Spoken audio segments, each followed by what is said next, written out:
Assalamualaikum warahmatullahi wabarakatuh. Perkenalkan, nama saya Riri Fitriasari dari kelas PGMI 4A. Tujuan saya membuat video ini yaitu untuk memenuhi tugas mata kuliah profesi dan etika keguruan tas 7. Pertama yaitu kita akan membahas supervisi pendidikan. Pengertiannya yaitu supervisi merupakan suatu layanan dan bantuan yang diberikan oleh supervisor kepada guru dalam upaya memperbaiki pembelajaran sehingga pembelajaran dapat berjalan dengan secara efektif.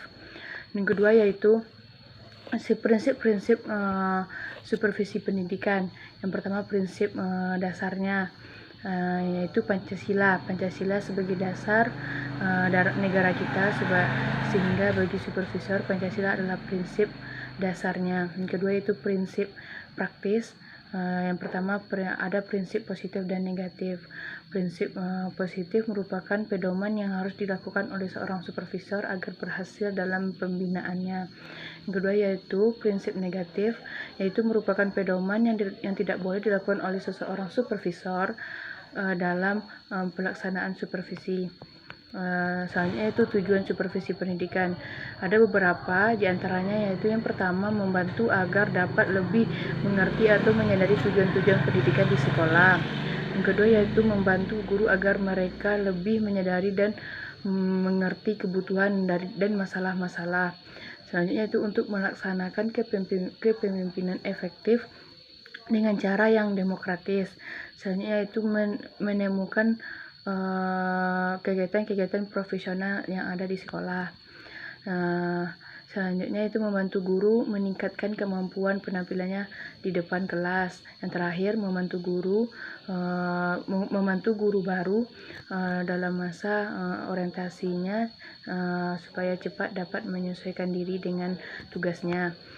Selanjutnya itu fungsi supervisi pendidikan. Ada beberapa. Yang pertama mengkoordinasikan semua usaha sekolah. Yang kedua melengkapi kepemimpinan sekolah. Yang ketiga memperluas pengalaman guru. Yang keempat menstimulasi usaha-usaha sekolah yang kreatif. Selanjutnya memberi fasilitas dan penilaian secara terus-menerus.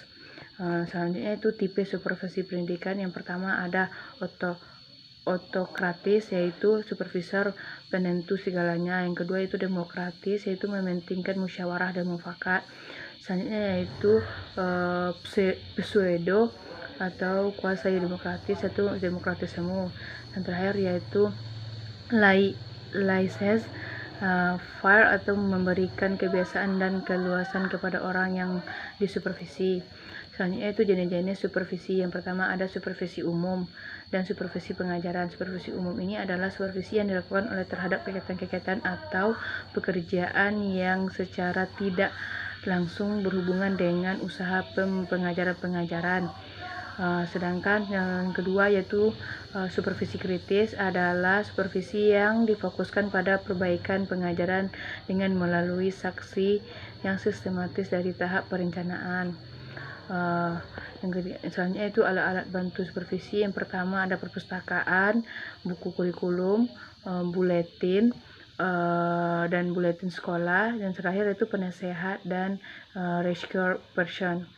Objek supervisi sendiri pendidikan itu ada pertama yaitu pembinaan personel, ada yaitu kepala sekolah, guru, peserta didik. Kalau sedangkan pembinaan non personel ada bangunan dan perabotan sekolah, alat pelajaran yang terdiri dari alat-alat peraga atau laboratorium. Terakhir adalah media pendidikan yang dilakukan dalam proses belajar mengajar. Terakhir, manfaat supervisi itu adalah beberapa. Yang pertama mampu menemukan kegiatan yang sesuai dengan tujuan. Yang kedua menemukan kegiatan yang belum sesuai dengan tujuan. Selanjutnya mampu mengetahui petugas yang perlu diganti dan mampu mengetahui buku-buku yang tidak sesuai dengan tujuan pengajaran dan mengetahui kelemahan kurikulum, mampu meningkatkan mutu proses belajar mengajar, dan terakhir mampu mempertahankan suku yang sudah baik.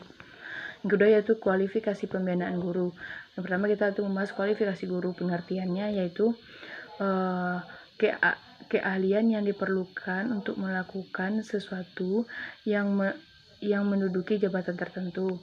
Ciri-ciri kualifikasi tersebut ada 3. Yang pertama memiliki kemampuan sebagai pendidik, memiliki kemampuan sebagai pengajar, dan terakhir memiliki kemampuan sebagai pelatih.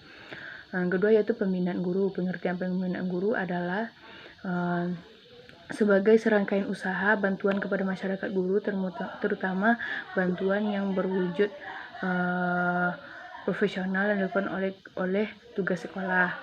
Tujuan pembinaan guru ada beberapa, yaitu memiliki tujuan khusus mengajar guru dan belajar siswa, memperbaiki materi, memperbaiki metode, memperbaiki penilaian atas media pembelajaran, memperbaiki pelalaian proses belajar mengajar dan hasilnya, memperbaiki pembimbingan siswa dan kesulitan belajarnya, dan terakhir memperbaiki sikap guru atas tugasnya.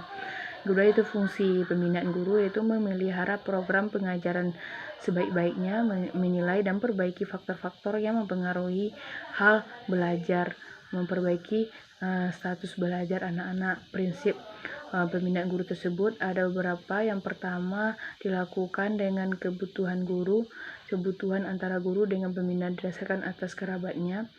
Yang ketiga itu pembina ditunjang sifat keteladanan yang terbuka.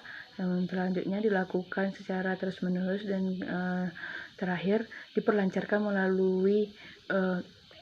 melalui peningkatan koordinasi dan sinkronisasi horizontal dan vertikal baik di tingkat pusat maupun daerah. Mungkin sekian yang dapat saya sampaikan dalam tes 7 ini. Salah dan janggal saya mohon maaf. Saya sudi dengan wabillahi taufiq wa hidayah. Wassalamualaikum warahmatullahi wabarakatuh.